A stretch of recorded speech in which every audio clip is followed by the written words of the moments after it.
এরা চেষ্টা করবে বাধা বিঘ্ন তৈরি করে। আমরা বাংলায় বলি না কি পারে না কাঠিবাজ, কিছু লোক আছে খালি কাঠিবাজি করে। এই বিজেপি হচ্ছে কাঠিবাজ, পারে না কিছু, লড়তে পারবে না। খালি কি করে এসে মানুষের পরিষেবায় একটা বাধা বিঘ্ন তৈরি করা যেতে পারে, কি করে এসে মানুষের পরিষেবাটা যাতে মানুষ অব্দি না পৌঁছায় তার ব্যবস্থা করা যেতে পারে। তৃণমূলকে টাইট দিতে গিয়ে মানুষকে টাইট দিচ্ছে, বাংলাকে টাইট দিচ্ছে। আপনি ভাবুন তো কেন এদেরকে বাংলা বিরোধী বলি, কেন এদেরকে উন্নয়ন বিরোধী বলি? কোথায় কেন্দ্র সরকারের উচিত রাজ্য সরকারের সাথে সহযোগিতা করে মানুষকে পরিষেবা পৌঁছে দিতে, তা না করে গরিব মানুষের ভাতের টাকা পাতের টাকা মারছে। আর এরা এসে ডবল ইঞ্জিন সরকারের জ্ঞান দেয়। ডবল ইঞ্জিন সরকারের কি অবস্থা আপনারা দেখেছেন? দৈনন্দিন জীবনের নিত্য প্রয়োজনীয় জিনিসের মূল্য বৃদ্ধি আজকে কোথায়? প্রত্যেক দুদিন চার দিন অন্তর অন্তর করে হয় একটা বিমান দুর্ঘটনা, হয় একটা রেল দুর্ঘটনা, হয় একটা রাস্তা ভেঙে পড়ছে, হয় একটা ব্রিজ ভেঙে পড়ছে। আর কোথায় হচ্ছে? সব ডবল ইঞ্জিন রাজ্যগুলোতে। আপনারা দেখুন ডবল ইঞ্জিন। এই 7 দিন আগে মহারাষ্ট্রে একটা ব্রিজ ভেঙে প্রায় 6 জন মারা গেছে। কোথায় হয়েছে? মহারাষ্ট্র। ডবল ইঞ্জিন সরকার। 4 দিন 5 দিন অন্তর অন্তর কোথাও রাস্তা ভাঙছে, কোথাও ব্রিজ ভাঙছে, কোথাও বিমান দুর্ঘটনা, কোথাও রেল দুর্ঘটনা। আর কোনো তথ্য এরা প্রকাশ করে না। আমি আপনাদের বলছি, আমি 5টা প্রশ্ন এদেরকে জিজ্ঞেস করেছিলাম। আমি সর্বদলীয় প্রতিনিধি দলের সদস্য হিসেবে গেছি, আমি দেশের কথা বলেছি। তার কারণ আমি সেখানে দেশের প্রতিনিধি হিসেবে গেছিলাম।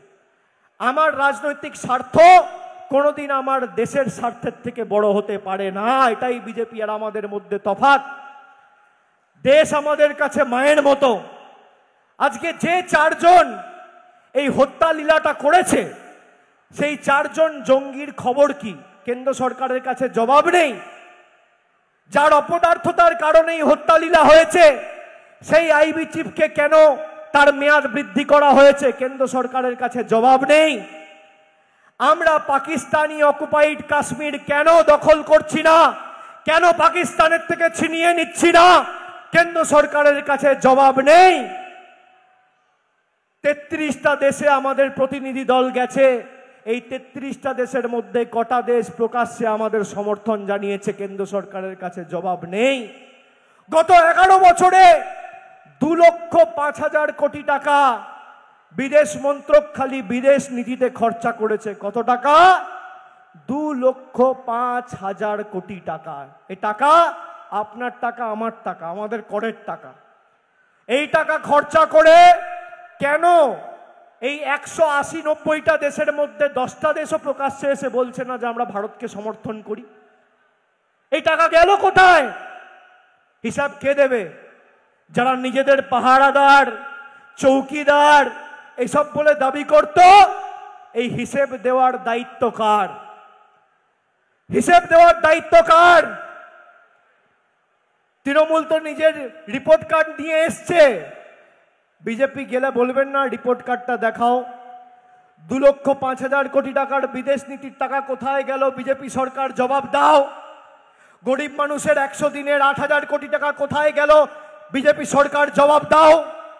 গরিব মানুষের 30 লক্ষ মানুষের বাড়ি এখনো পাওনা রয়েছে। 12 লক্ষ মানুষকে বাড়ি দেওয়ার পরও প্রায় 30 লক্ষ মানুষের বাড়ি পাওনা রয়েছে। এই টাকা কোথায় গেল? বিজেপি সরকার জবাব দাও। আজকের দিনে দাঁড়িয়ে বাংলার বকেয়া পাওনা 1,70,000 কোটি টাকার উপরে। এই টাকা কোথায় গেল? বিজেপি সরকার জবাব দাও। আপনারা জিজ্ঞেস করবেন না? বিজেপি নেতাদের বড় বড় ভাষণ, অপারেশন সিঁদুর। আমরা চাই যে 4 জন এই হত্যা লীলা ঘটিয়েছে, যে কায়দায়, যেভাবে, যে বর্বরতার সাথে 26 জনকে হত্যা করা হয়েছে, যে ভাষায় এই জঙ্গি সংগঠনগুলো বোঝে, সে ভাষায় জবাব দাও আমরা চাই। এবং সেটা একমাত্র সম্ভব হবে যদি পাকিস্তান অধিগৃহীত কাশ্মীর আপনি ভারতের দখলে নিয়ে আসতে পারেন।